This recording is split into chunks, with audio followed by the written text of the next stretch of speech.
Hello po. Good day to us all po. God bless us all po. To God be the glory po ulit. Kumusta po ulit kayong lahat na makakakita at dadaanan at iikutan ng content ko na to.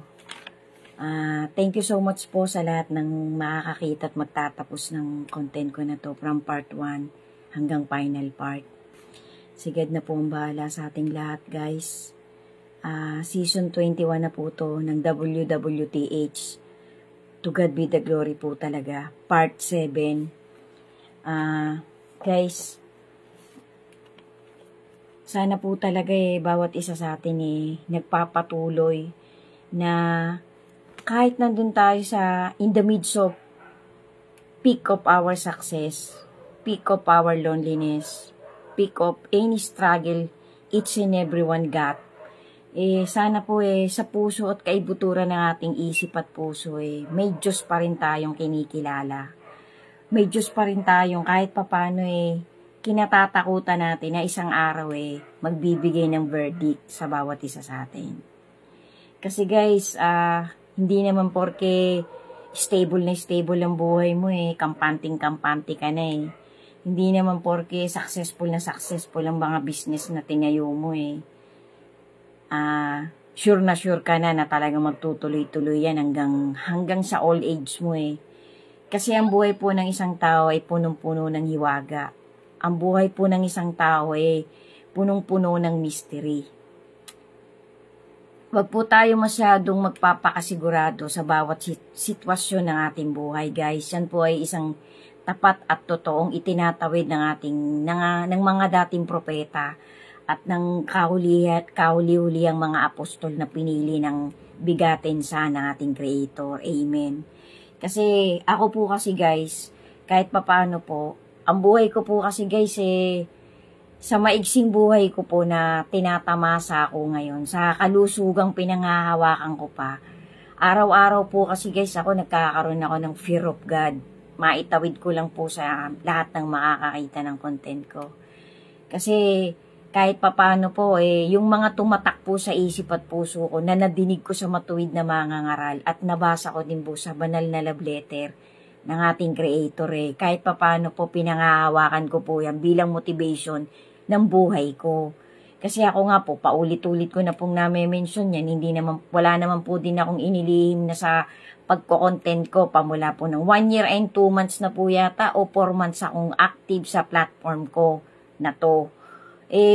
Para po sa akin, na-motivate na po yung sarili ko na anumang oras po nabawian ako ng buhay ng ating Creator, kahit papano po sa akin pong pagiging simpleng tao, sa pagiging isang, hindi naman po kasi ako talaga masasabi nating may pera talaga. Ako po isang ordinaryong tao lang na kahit papano nakakakain pa rin po kahit papano, may natitirahan sa tulong at awa po ng ating Panginoon. Ako po hindi negosyante, normal na tao lang po ako na PWD pa. So, ang ginugol ko po sa buhay ko guys, maitawid ko lang po itong simpleng tips ulit ng life lesson ng buhay ko. POV po, life coach po. Lagi po nating isaalang-alang guys na kaya bagamat tayo'y umaasenso sa mga negosyong pinuput up natin, bagamat tayo'y nakakatulong na minsan more than pa sa means na makakaya natin, yan po yan po ay luck. Yan po ay blessing talaga sa atin. Dapat po lagi nating i-glorify yung nasa itaas, yung Creator. Kasi pero may mga blessing pong hindi talaga galing sa ating Creator. Minsan po yan blessing na ang kapalit po niyan ay kaluluwa natin. Kaya lagi po nating gamitin ang motivation natin, ang discretion natin. Idalangin po natin sa ating Panginoon na ang bawat tinatamasa natin, tulungan tayo ng ating Panginoon na magamit din po natin sa tama. Kasi marami pong mga tao ngayon naligaw. Kasi po lubog na lubog po ang ating sanlibutan sa deception at saka po sa materialism. Yan po yung maitawid ko lang kasi facts po yan guys. Kahit po tayo magpa-ignore, kahit po tayo magpabali-baliwala, ay hindi po natin po pwedeng baliwalain yung mga paparating talagang calamities, paparating na kakaiba sa mundong ito. Kasi ang mundong ito po, sabi nga po ng mga matutuwid na mga ngaral, ng huling generation natin, malapit na po itong mag-ending. Wala pong makakapagsabi kahit sino, kahit ikaw pang pinakamayaman at pinakamatalinong tao sa mundong ito.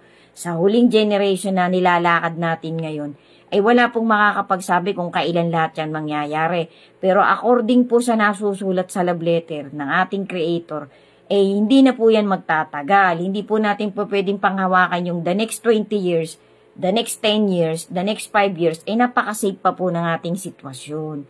Kaya ang akin pong naitatawid na motivation sa aking kapwa-tao, wag po tayong mag-aksaya ng oras na nilulubog natin ang sarili natin sa ikapapahamak po nung nasa loob ng ating being na to. Kasi yung nasa loob po nitong katawan natin na to, ay yun po'y mahalaga, yun po ang pinakamahalaga sa lahat. Kasi mismong yun pong nasa loob nito, yun po ang tinitingnan ng ating Panginoon. Kasi yun din po ang magtatamasa ng paparating na eternal na reward sa atin at eternal na damnation. Kaya yan po marami na po ngayon nagtatawid talaga ng mga motivation na talaga pong naaayon sa takbo ng ating panahon. Kaya po yan facts.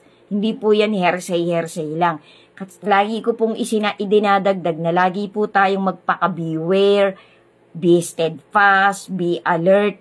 Kasi we can never tell, guys. We can never tell. Kahit tayo'y payapang-payapa ang buhay mo. Ayun nga pong kumakain lang ng almusal, bigla na lang namatay nakakatakot pong tayo'y mamatay na hindi tayo naging prepared. Hindi natin masyadong pinaghandaan na tayo isang araw kahit po kasi tayo'y namatay at binawian na tayo ng buhay na pinangahawakan natin, hindi naman po natatapos sa ganun Kasi ang mga natutulog po, yan po ang unang babangon, yan po ang unang iaangat ng Panginoon.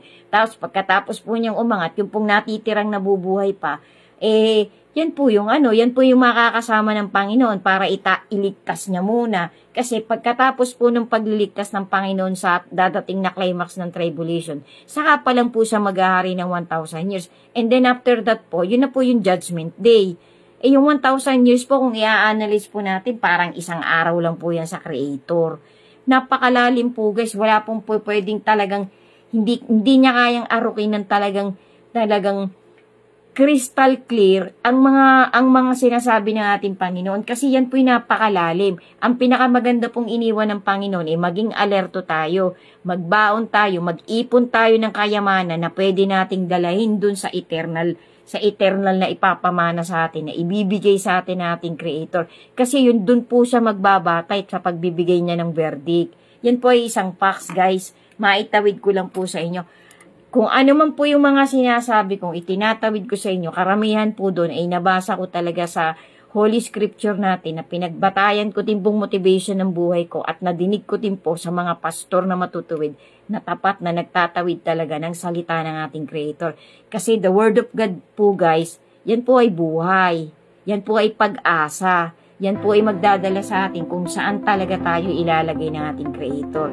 Kasi Word of God po ay talagang life lesson, life motivation, yan po ay talagang dapat natin panghawakan guys, kasi hindi po nagbibiro ang Panginoon. Hindi po siya pwedeng maglalagay tayo, imamak natin siya. Yan po may mga consequence guys. Napakarami na pong pangyayari na kapag minak mo ang Panginoon, minak mo ang Holy Spirit, may kalalagyan po ang taong yun, ang isang bansang yun. So guys, balik po tayo sa content ko. Bali, part 7 na po to ng season 21 ko. So ito nga pong context ng season ko na to. It's all about dun po sa tanong ng siglo by siglo na sino ba talaga yung may karapatang makapasok sa kingdom of heaven. Yan po ay binanggit ng bigating san sa kanyang beatitudes noong unang siglo pa na siya nga po naging body and flesh.